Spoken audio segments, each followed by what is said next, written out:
Search for Mr. Hyde. That evening Mr. Utterson came home to his bachelor house in sombre spirits, and sat down to dinner without relish.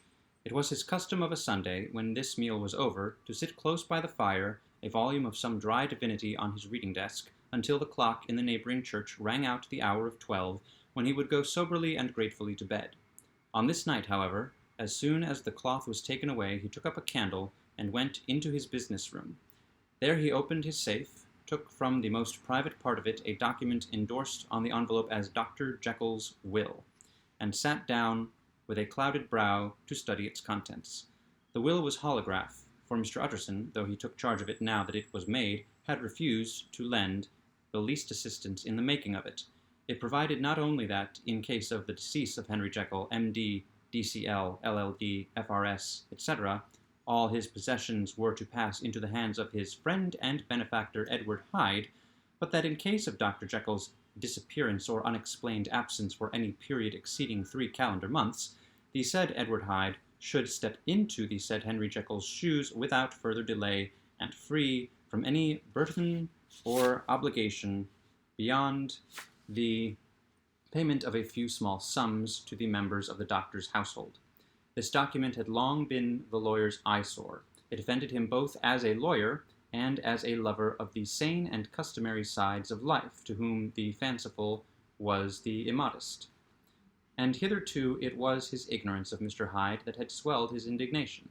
Now, by a sudden turn, it was his knowledge. It was already bad enough when the name was but a name, of which he could learn no more. It was worse when it began to be clothed upon with detestable attributes, and out of the shifting insubstantial mists that had so long baffled his eye, there leapt up the sudden definite presentiment of a fiend. "I thought it was madness," he said, as he replaced the obnoxious paper in the safe, "and now I begin to fear it is disgrace." With that he blew out his candle, put on a great coat, and set forth in the direction of Cavendish Square, that citadel of medicine where his friend, the great Dr. Lanyon, had his house and received his crowding patients. If anyone knows, it will be Lanyon, he had thought. The solemn butler knew and welcomed him. He was subjected to no stage of delay, but ushered direct from the door to the dining-room where Dr. Lanyon sat alone over his wine. This was a hearty, healthy, dapper, red-faced gentleman, with a shock of hair, prematurely white, and a boisterous and decided manner. At sight of Mr. Utterson, he sprang up from his chair and welcomed him with both hands. The geniality, as was the way of the man, was somewhat theatrical to the eye, but it reposed on genuine feeling. For these two were old friends, old mates both at school and college, both thorough respecters of themselves and of each other, and, what does not always follow, men who thoroughly enjoyed each other's company. After a little rambling talk, the lawyer led up to the subject which so disagreeably preoccupied his mind. "I suppose, Lanyon," said he, "you and I must be the two oldest friends that Henry Jekyll has." "The two oldest friends that Henry Jekyll has." "I wish the friends were younger," chuckled Dr. Lanyon, "but I suppose we are. And what of that? I see little of him now." "Indeed?" said Utterson. "I thought you had a bond of common interest." "We had," was the reply, "but it is more than 10 years since Henry Jekyll became too fanciful for me.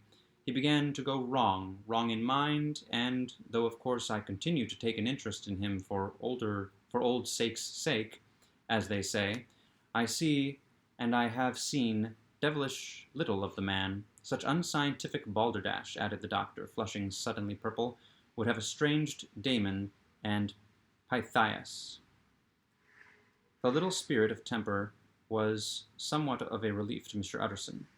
They have only differed on some point of science, he thought, and being a man of no scientific passions, except in the matter of conveyancing, he even added, "It is nothing worse than that." He gave his friend a few seconds to recover his composure, and then approached the question he had come to put. "Did you ever come across a protege of his, one Hyde?"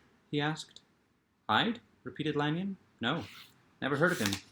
Since my time." That was the amount of information that the lawyer carried back with him to the great dark bed on which he tossed to and fro until the small hours of the morning began to grow large. It was a night of little ease to his toiling mind, toiling in mere darkness and besieged by questions. 6 o'clock struck on the bells of the church that was so conveniently near to Mr. Utterson's dwelling, and still he was digging at the problem. Hitherto it had touched him on the intellectual side alone, but now his imagination also was engaged, or rather enslaved. And as he lay and tossed in the gross darkness of the night and the curtained room, Mr. Enfield's tale went by before his mind in a scroll of lighted pictures. He would be aware of the great field of lamps of a nocturnal city, then of the figure of a man walking swiftly, then of a child running from the doctor's, and then these met, and that human juggernaut trod the child down and passed on regardless of her screams. Or else he would see a room in a rich house where his friend lay asleep, dreaming and smiling at his dreams, and then the door of that room would be opened, the curtains of the bed plucked apart, the sleeper recalled, and lo, there would stand by his side a figure to whom power was given, and even at that dread hour he must rise and do its bidding. The figure in these two phases haunted the lawyer all night, and if at any time he dozed over, it was but to see it glide more stealthily through sleeping houses, and move the more swiftly and still the more swiftly, even to dizziness, through wider labyrinths of lamp-lighted city, and at every street corner crush a child and leave her screaming. And still the figure had no face by which he might know it. Even in his dreams it had no face, or one that baffled him and melted before his eyes. And thus it was that there sprang up and grew apace in the lawyer's mind a singularly strong, almost an inordinate, curiosity to behold the features of the real Mr. Hyde. If he could but once set eyes on him, he thought the mystery would lighten and perhaps roll altogether away, as was the habit of mysterious things when well examined. He might see a reason for his friend's strange preference or bondage, call it which you please, and even for the startling clause of the will. At least it would be a face worth seeing, the face of a man who was without bowels of mercy, a face which had but to show itself to raise up in the mind of the unimpressionable Enfield a spirit of enduring hatred. From that time forward, Mr. Utterson began to haunt the door in the by-street of shops. In the morning before office hours, at noon when business was plenty, and time scarce, at night under the face of the fogged city moon, by all lights and at all hours of solitude or concourse, the lawyer was to be found on his chosen post. If he be Mr. Hyde, he had thought, I shall be Mr. Seek. And at last his patience was rewarded. It was a fine dry night, frost in the air, the street as clean as a ballroom floor, the lamps unshaken by any wind, drawing a regular pattern of light and shadow. By 10 o'clock, when the shops were closed, the by-street was very solitary, and, in spite of the low growl of London from all round, very silent. Small sounds carried far, domestic sounds, out of the houses were clearly audible on either side of the roadway, and the rumor of the approach of any passenger preceded him by a long time. Mr. Utterson had been some minutes at his post when he was aware of an odd, light footstep drawing near. In the course of his nightly patrols he had long grown accustomed to the quaint effect with which the footfalls of a single person, while he is still a great way off, suddenly spring out distinct from the vast hum and clatter of the city. Yet his attention had never before been so sharply and decisively arrested, and it was with a strong, superstitious prevision of success that he withdrew into the entry of the court. Steps drew swiftly nearer and swelled out suddenly louder as they turned the end of the street. The lawyer, looking forth from the entry, could soon see what manner of man he had to deal with. He was small and very plainly dressed, and the look of him, even at that distance, went somehow strongly against the watcher's inclination. But he made straight for the door, crossing the roadway to save time, and as he came he drew a key from his pocket like one approaching home. Mr. Utterson stepped out and touched him on the shoulder as he passed. "Mr. Hyde, I think." Mr. Hyde shrank back with a hissing intake of the breath. But his fear was only momentary, and though he did not look the lawyer in the face, he answered coolly enough, "That is my name. What do you want?" "I see you are going in," returned the lawyer. "I am an old friend of Dr. Jekyll's, Mr. Utterson of Gaunt Street. You must have heard of my name, and meeting you so conveniently, I thought you might admit me." "You will not find Dr. Jekyll. He is from home," replied Mr. Hyde, blowing in the key. And then, suddenly, but without looking up, "How did you know me?" he asked. "On your side," said Mr. Utterson. "Will you do me a favor?" "With pleasure," replied the other. "What shall it be?" "Will you let me see your face?" asked the lawyer. Mr. Hyde appeared to hesitate, and then, as if upon some sudden reflection, fronted about with an air of defiance, and the pair stared at each other pretty fixedly for a few seconds. "Now I shall know you again," said Mr. Utterson. "It may be useful." "Yes," returned Mr. Hyde. "It is as well we have met, and apropos, you should have my address," and he gave a number of a street in Soho. Good God, thought Mr. Utterson, can he, too, have been thinking of the will?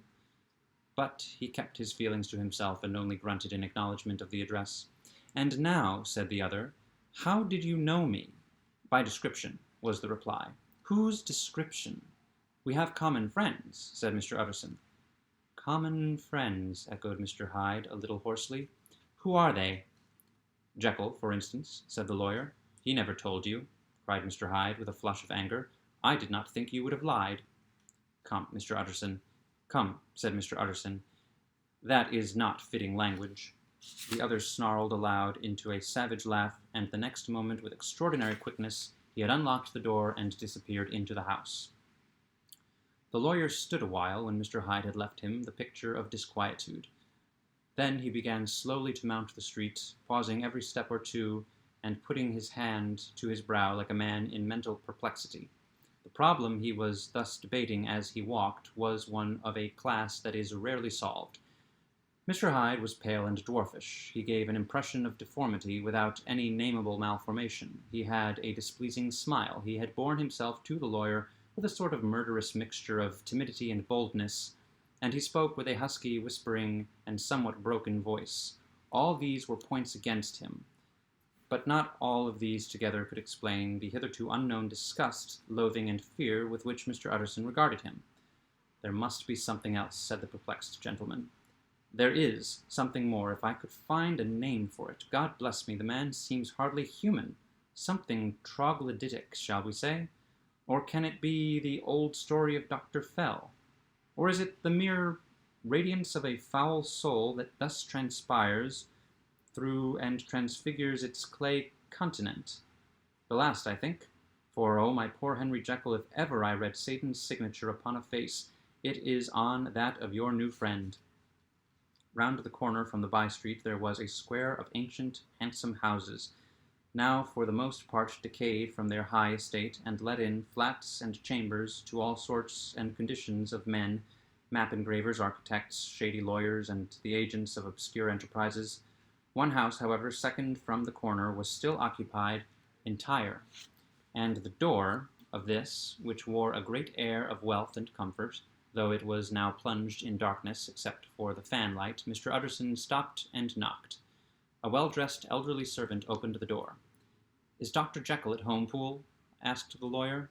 "I will see, Mr. Utterson," said Poole, admitting the visitor, as he spoke, into a large, low-roofed, comfortable hall, paved with flags, warmed, after the fashion of a country house, by a bright open fire, and furnished with costly cabinets of oak. "Will you wait here by the fire, sir? Or shall I give you a light in the dining-room?" "Here, thank you," said the lawyer, and he drew near and leaned on the tall fender. This hall, in which he was now left alone, was a pet fancy of his friend the doctor's, and Utterson himself was wont to speak of it as the pleasantest room in London. But tonight there was a shudder in his blood. The face of Hyde sat heavy on his memory. He felt, what was rare with him, a nausea and distaste of life, and in the gloom of his spirits he seemed to read a menace in the flickering of the firelight on the polished cabinets and the uneasy starting of the shadow on the roof. He was ashamed of his relief when Poole presently returned to announce that Dr. Jekyll was gone out. "I saw Mr. Hyde go in by the old dissecting-room door, Poole," he said. "Is that right, when Dr. Jekyll is from home?" "Quite right, Mr. Utterson, sir," replied the servant. "Mr. Hyde has a key. Your master seems to repose a great deal of trust in that young man, Poole," resumed the other musingly. "Yes, sir, he does indeed," and Poole, "we have orders to obey him." "I do not think I ever met Mr. Hyde?" asked Utterson. "I do not think I ever met Mr. Hyde?" asked Utterson. "Oh, dear no, sir. He never dines here," replied the butler. "Indeed, we see very little of him on this side of the house. He mostly comes and goes by the laboratory. Well, good night, Poole." "Good night, Mr. Utterson." And the lawyer set out homeward with a very heavy heart. Poor Henry Jekyll, he thought. Poor Harry Jekyll, he thought. My mind misgives me he is in deep waters. He was wild when he was young, a long time ago, to be sure, but in the law of God there is no statute of limitations. Aye, it must be that, the ghost of some old sin, the cancer of some concealed disgrace, punishment coming pede claudo, years after memory has forgotten and self-love condoned the fault. And the lawyer, scared by the thought, brooded a while on his own past, groping in all the corners of memory, lest by chance some jack-in-the-box of an old iniquity should leap to light there. His past was fairly blameless. Few men could read the rolls of their life with less apprehension, yet he was humbled to the dust by the many ill things he had done, and raised up again into a sober and fearful gratitude by the many he had come so near to doing, yet avoided. And then, by a return on his former subject, he conceived a spark of hope. This Master Hyde, if he were studied, thought he, must have secrets of his own, black secrets, by the look of him, secrets compared to which poor Jekyll's worst would be like sunshine. Things cannot continue as they are. It turns me cold to think of this creature stealing like a thief to Harry's bedside. Poor Harry! What awakening! And the danger of it. For if this Hyde suspects the existence of the will, he may grow impatient to inherit. Aye, I must put my shoulders to the wheel, if Jekyll will but let me, he added, if Jekyll will only let me. For once more he saw before his mind's eye, as clear as transparency, the strange clauses of the will.